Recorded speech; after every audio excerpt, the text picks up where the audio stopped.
Good evening to you all. I welcome you once again to our virtual teaching. Today we are looking at the Berber foreign relations with the Romans. So we've been looking at the Berbers foreign relations. We've looked at the Phoenicians and the Carthaginians, and today we are looking at that of the Romans, how the Romans influenced the Berber at a certain point in time. So basically this is what we are going to look at.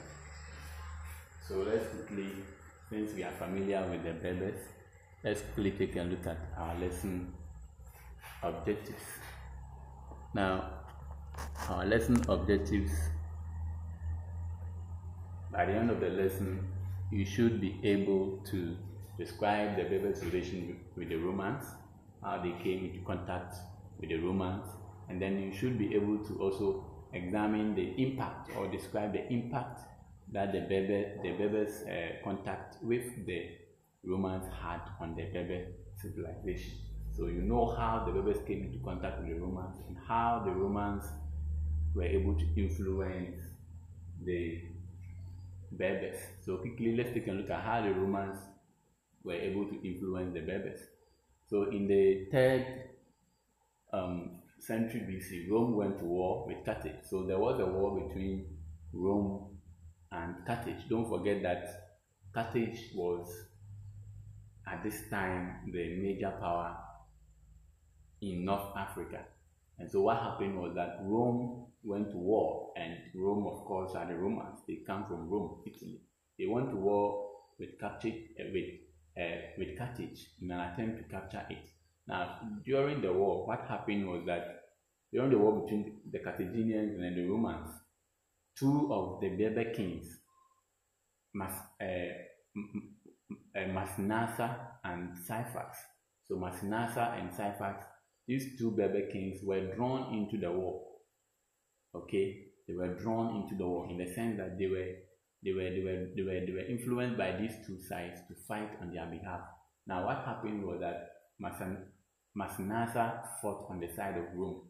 So the Berber king called Massinissa fought for the Romans, whilst Syphax, King Syphax that we know already, fought on the side of Carthage, because King Syphax had this strong bond with the Carthaginians.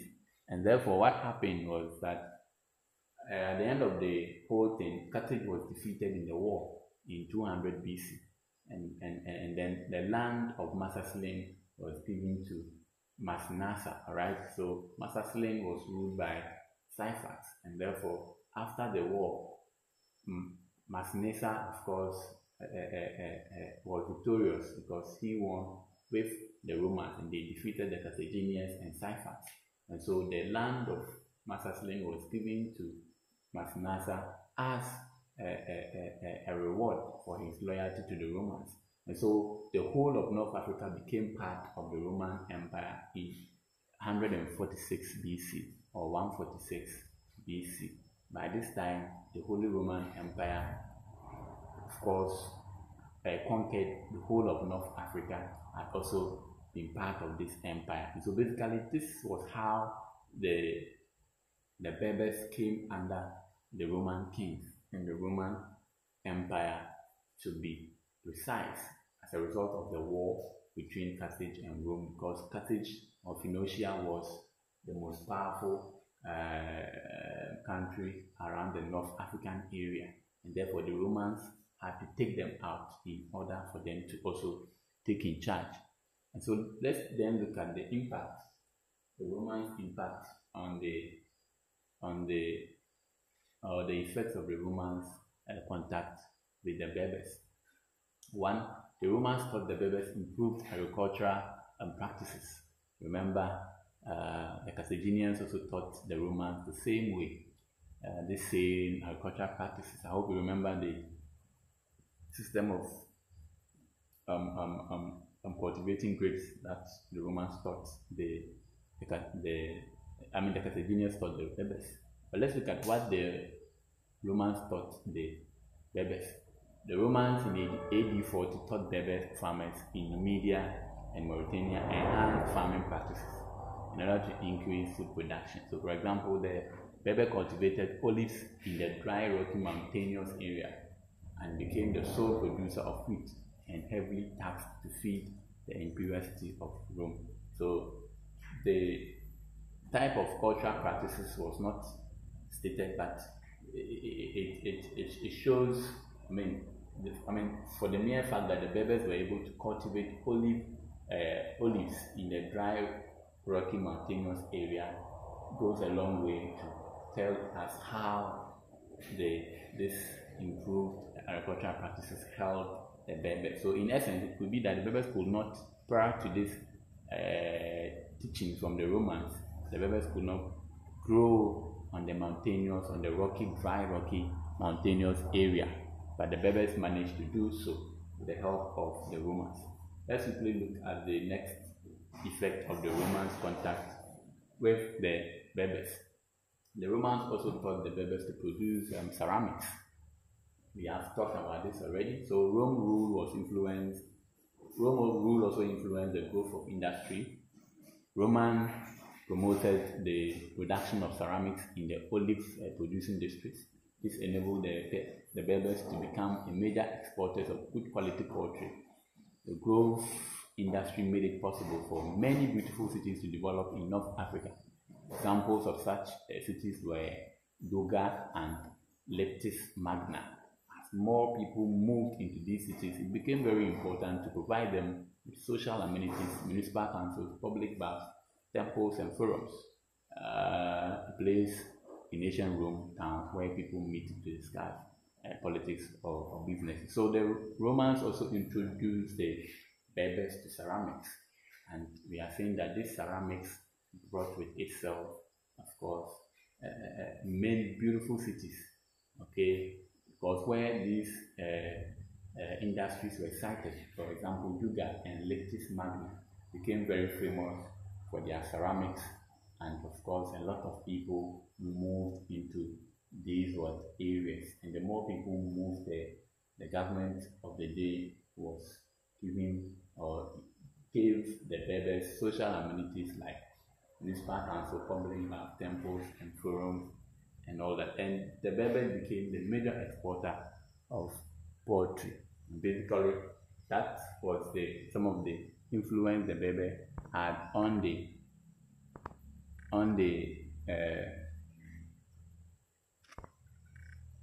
Roman had on the Berber.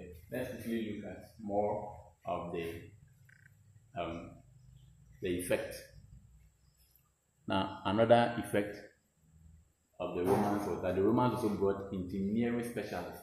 So the Romans were skillful engineers, and so they brought with themselves engineering specialists who came to teach the Berbers how to construct, of course, dams and wells, okay, and then cisterns, that's underground water tanks.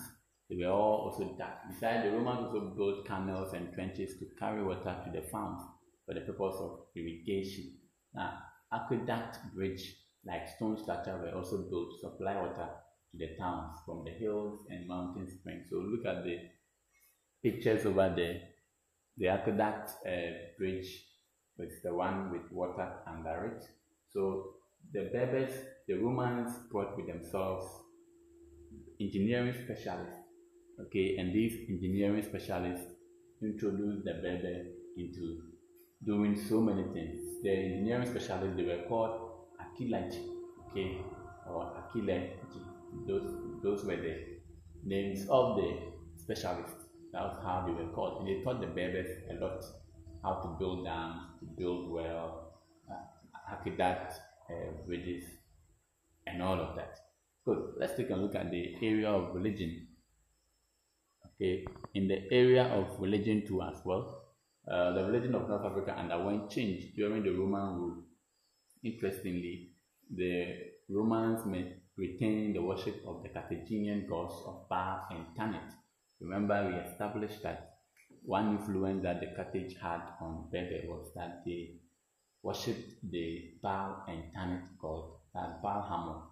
But what happened was that the Romans did not totally abolish these gods, but they Romanized the gods. How did they do it? In the sense that they called or they gave a different name to Baal, the Carthaginian god already. They gave a different name to him. So they called Baal Satan. They gave Baal the Roman name Satan, whilst Tanit was renamed Celestis.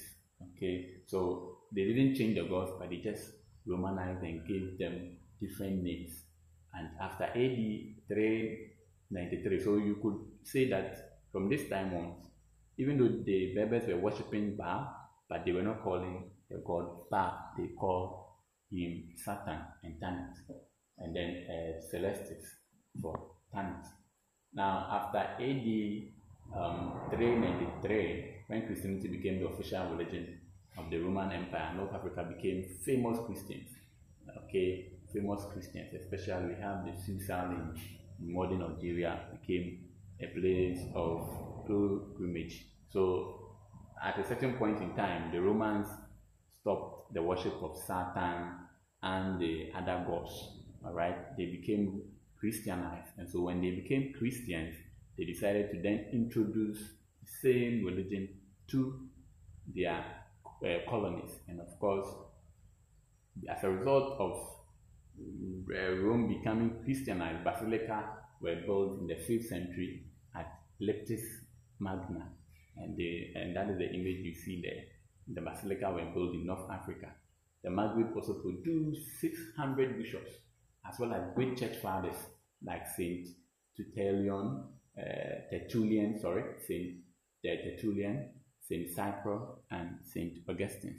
Those are the images you find there. These people were great church fathers who contributed a lot to Christianity. Okay. These people were great. This is Saint Cyprian. Check about them and know what did they do, their contribution to Christianity. We have Saint Tertullian over here. Okay, that's Saint Tertullian over here. Then we have Saint Augustine over here. And these were some of the basilicas that were established by the Romans. Quickly, let's look at more of the effect of the Romans' occupation of the Berber or North Africa. Now, the Romans' influence on North Africa came with it, both negative and positive sides. So there was both negative and positive sides. Let's take a look at some of the negative sides. Now, in the first place, the extension of the Roman control over Numidia and Mauritania led to the abolition of the Berber dynasties, which had ruled the kingdom for several years. Remember, we said that the Berbers formed a hereditary kingdom, that is the 3 kingdoms, if you could remember. So now the royal dynasty of the Berbers were abolished. So no Berber could become kings anymore as a result of the Romans' control over their territory. Okay, now the society of North Africa was divided along distinct class lines. So it came to a time that the North African society came to be divided along classes. The main cause of this sharp division was that the ruling class of the Roman administrators and wealthy Romanized Carthaginians lived in the towns and coastal cities. They owned large estates close to the towns, and which they farmed with slave laborers made up of Berber and captured Sahara nomads. Now, the ordinary Berber population also lived in poverty, where in addition made to pay heavy taxes. In spite of this oppression, the Romans, they remained distinctly Berber in language and culture. So you realize that for language, the Berbers were able to maintain their language. But this division, as we are saying, came about as a result of the Roman administrators, those who came from Rome to rule, those who were appointed by the emperor to rule. Also, the Romanized Carthaginians, the Carthaginians who had been Romanized. These people were wealthy people who lived in the estate, who had large estates. They lived in the major cities, whilst the ordinary population were also living in poverty. And At the same time, they were made to pay taxes.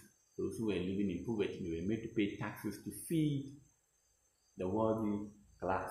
So we can say it brought about division as the rich and the poor. And this is similar to what we have in our country, whereby our politicians, they don't pay tax, they don't do anything, they live in the big cities, they live in luxury, whilst majority of us live in poverty, whilst somebody selling ice water is even supposed to pay tax on his ice water in order to feed the politician who, of course, drives his V8. Okay, so you can see a similar situation with our country, Ghana. And so basically, this is the end of the Berbers, the Romans' influence on the Berbers. So in what ways did the Romans have an impact on the Berber of North Africa? I hope you could be able to do this work. I'm very confident in you that you can be able to do this work. So subscribe to the channel and we shall meet some other time. My number still remains 05420 83047. Thank you and have a nice day. Bye.